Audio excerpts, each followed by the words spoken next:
जेवढं बोगस मतदान आजरामध्ये वाढवलंय ते जर कॅन्सल नाही झालं तर निवडणुकीच्या अगोदर आम्ही मोठा निर्णय घेणार, मोठा मोर्चा घेणार, त्यांच्यावर दबाव आणणार आणि कोणत्याही परिस्थितीत बाहेरचं मतदान जे ऍड केलेलं आहे इथे बोगस मतदान आहे ते कॅन्सल केल्याशिवाय निवडणूक घेऊ देणार.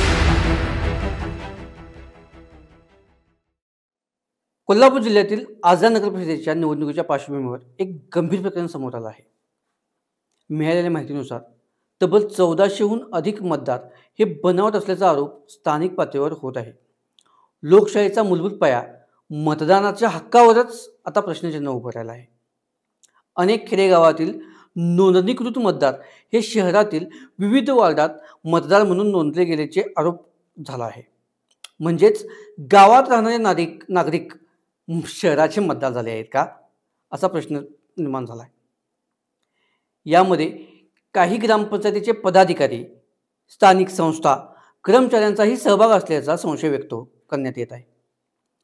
यामुळे सर्वसामान्य नागरिकांमध्ये संतापाची लाट उसळली आहे. त्यामुळे वरिष्ठ अधिकाऱ्यांकडे तक्रारीचा ओघ वाढला आहे. लिंक मराठीशी बोलताना आजऱ्याच्या नागरिकांनी दिलेल्या प्रतिक्रिया आणि केलेले आरोप जाणून घेऊ. किती मतदार बोगस आहेत आजऱ्यामध्ये असं मला वाटतं? आज एका दिवसामध्ये आतापर्यंत 2000 हरकती नगरपंचायतमध्ये आलेल्या आहेत. त्याच्यामध्ये 1400 ते 1500 मध्ये कमीत कमी 1500 हे मतदान बोगस आहे. बाहेरच्या खेडेगावातून किंवा इतर संस्थेचे कर्मचारी इथे आजरा शहरामध्ये ॲड केलेले आहेत. प्रत्येक वार्डात 70 ते 80 मतदान वाढवलेलं आहे. मतदान करण्याचे राजकीय लोक त्याचा वापर कसा करतात, म्हणजे त्या मतदानाचा वापर कसा करतात? संस्थेत जे कामाला असतात त्यांचं मतदान वार्डात करून घेतात. 70-80 मध्ये प्रत्येक वार्डात, म्हणजे असं लीडला बरं पडतं त्याच्यासाठी. याच्यात काय उपाय करता येईल असं वाटतं तुम्हाला? त्याच्यासाठी उपाय असा आहे की या इलेक्शन जी सिस्टम आहे, इलेक्शन वोटिंग ज्यावेळी होतं, म्हणजे काय म्हणतात त्याला, याच्यामध्ये ॲड केलं जातं त्यावेळी त्याला आधार लिंक होणं गरजेचं आहे. म्हणजे जेणेकरून सिस्टम अशी बनवावी की या ए वार्डातून जर बी वार्डामध्ये जर एखादा मतदार ॲड झाला तर तो ॲटोमॅटिकली ए वार्डातून कमी झाला पाहिजे. कसं होईल, एखादा शिक्षक किंवा कोणीही कर्मचारी 35 वर्षाच्या नोकरीमध्ये 15 ठिकाणी जर समजा की ट्रान्सफर होऊन गेला, 3-3, 4-4 वर्ष नोकरी केली आणि त्यांनी 15 ठिकाणी आपलं नाव नोंदवलं आणि स्वतःहून जर कॅन्सलेशनचा फॉर्म दिला नाही तर ते नाव कॅन्सल होत नाही. याचा अर्थ तो 15 ठिकाणी तो त्याचा गैरवापर करणार का? याच्यासाठी इलेक्शन कमिशनने काहीतरी ठोस निर्णय घेणं गरजेचं आहे. त्याचबरोबर आजऱ्यामध्ये आता 17 तारखेपर्यंत हरकती घेण्याची मुदत वाढ झालेली आहे. आणखी ही सर्व जी आमची नेते मंडळी आहे, जेवढं बोगस मतदान आजऱ्यामध्ये वाढवलंय ते जर कॅन्सल नाही झालं तर निवडणुकीच्या अगोदर आम्ही मोठा निर्णय घेणार, मोठा मोर्चा घेणार, त्यांच्यावर दबाव आणणार आणि कोणत्याही परिस्थितीत बाहेरचं मतदान जे ॲड केलेलं आहे इथे बोगस मतदान आहे ते कॅन्सल केल्याशिवाय निवडणूक घेऊ देणार नाही. याच्यामध्ये सर्वपक्षीय असणार का, म्हणजे कसं हे असणार, म्हणजे कोण प्रामुख्याने लीड कोण येणार? प्रामुख्याने सर्व पक्षी, कारण सर्व पक्षी 17च्या 17 वार्डामध्ये वाढवलेलं मतदान आहे. कुणी वाढवलं, कसं वाढवलं, आता समजा की एखाद्या पर्टिक्युलर माणसाने कुठे वाढवलं नाही, प्रत्येकानं आपल्या आपल्या फेवरमध्ये आपल्यामध्ये नातेवाईकावर वाढवले आहेत, तर ते याचा इफेक्ट, याचा जो काय म्हणतात त्याला फटका हा समोरच्याला बसणार. त्यामुळे 17च्या 17 वार्डातील उमेदवारांनी आणि त्यांच्या नेत्यांनी कृपया या मोर्चामध्ये किंवा या दबाव यंत्रणेवर दबाव आणण्यासाठी एकत्र यावं आणि एकत्र येऊन आपण काहीतरी ठोस निर्णय घ्यावा. एखादा व्यक्ती आहे आणि त्यानं याच्यामध्ये त्याचं मतदान आहे, पण त्याला ते जबरदस्तीने केले किंवा काय जे काय असेल ते, पण त्याच्यावर सुद्धा कारवाई होणार का?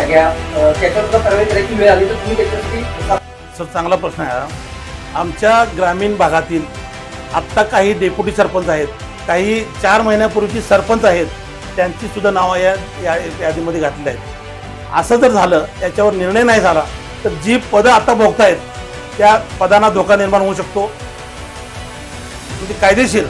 आणि ते आम्ही संबंधित इलेक्शन कमिशनर किंवा कोण जे अधिकारी असतील त्यांच्यावर दबाव आणून आम्ही करणार.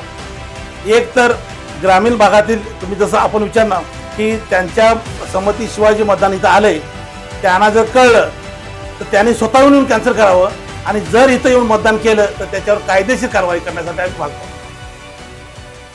गेल्या काही दिवसात काँग्रेस नेते राहुल गांधी यांनी राष्ट्रीय पातळीवर वोट चोरीच्या मुद्द्यावरून सत्ताधाऱ्या भाजप सरकार सोबतच निवडणूक आयोगावर ताशेरे ओढले होते. बनावट मतदार यादी हा केवळ आकड्यांचा प्रश्न नाही, तर तो लोकशाहीतील जनतेच्या विश्वासाची लढाई आहे, असे काँग्रेस नेते राहुल गांधी यांनी म्हटले आहे. 2023 अखेरीस भाजप सरकारने मुख्य निवडणूक आयुक्त आणि इतर निवडणूक आयुक्त नियुक्ती सेवा शर्ती आणि पदाचा कालावधी कायदा मंजूर केला. या कायद्याच्या कलम 16 नुसार मुख्य निवडणूक आयुक्त आणि इतर निवडणूक आयुक्तांच्या अधिकृत क्षमतेने केलेल्या कृतीसाठी कायदेशीर कारवाईपासून मुक्तता मिळाली. या कायद्यामुळे अधिकृत कर्तव्याचे पालन करताना त्यांना दिवाणी किंवा फौजदारी कारवाईपासून संरक्षण मिळते. सध्याचे निवडणूक आयुक्त ज्ञानेश कुमार यांनी एका पत्रकार परिषदेत आयोगाची भूमिका स्पष्ट केली आहे. त्यांचा दावा आहे की सर्व प्रक्रिया नियमबद्ध आणि पारदर्शक आहे. खालील दिलेल्या लिंकवर त्यांची प्रेस कॉन्फरन्स देत आहोत, ती तुम्ही नक्की बघा आणि हा कायदा योग्य आहे की अयोग्य हे कमेंटमध्ये नक्की सांगा. टीकाकारांचा असा युक्तिवाद आहे की या कलमामुळे जबाबदारीमध्ये अडथळा येऊ शकतो आणि संभाव्य पक्षपाती निर्णयांना आव्हान देणे अवघड होऊ शकते. आता आपण परत मूळ मुद्द्यावर येऊया. आता कोल्हापूर जिल्ह्यातील आजरासारख्या छोट्या तालुक्यात असं प्रकरण उघड होत असल्याने लोकांच्या मनामध्ये निवडणूक आयोगाच्या कार्यप्रणालीवर जनतेतून संशय व्यक्त होताना दिसत आहे. अधिकृत चौकशी झाल्याशिवाय कोणतेही निष्कर्ष काढणे चुकीचे ठरेल. या संदर्भात योग्य अधिकाऱ्याकडून पारदर्शक चौकशी होण्याची मागणी केली जात आहे. हे प्रकरण जर सिद्ध झालं तर अनेक ग्रामपंचायत पदाधिकारी, संस्थेचे कर्मचारी आणि स्थानिक नेत्यावर कारवाई होण्याची शक्यता आहे. धन्यवाद. अशाच आमच्या निरनिराळ्या व्हिडिओसाठी आजच आपलं चॅनल सबस्क्राईब करा आणि पाहत रहा लिंक मराठी.